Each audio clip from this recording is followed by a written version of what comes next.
Sa kulungan ng bagsak ni Paridor Razuman matapos umano niyang nakawan ng kanyang kapitbahay sa Cotabato City. Sa investigasyon ng mga pulis, tinangay niya ang 80,000 pisong salapi at mga alahas. Nabuking ang sospek dahil may nakakita at nakakilala sa kanya habang ginagawa ang krimen. Nabawi ang mga alahas pero hindi na ang lahat ng pera dahil naibigay na raw ito ng sospek sa kanyang mga kasabwat. Naharap sa reklamong robbery ang sospek na hindi tinanggi ang krimen. Pinagsisihan ko na rin, sir. Oo. Bakit mo nagawa magnakaw? Kasi magkaroon ng butor, sir.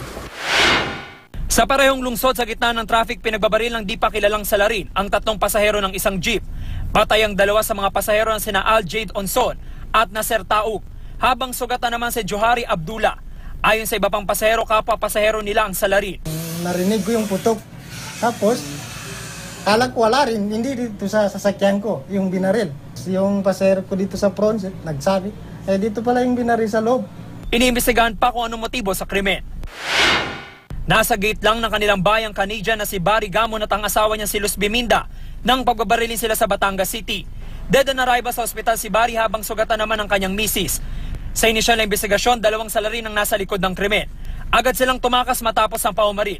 Bumuo na ng Special Investigation Task Group ang pulisya na tututok sa kaso. Para sa unang balita, James Agustin reporting.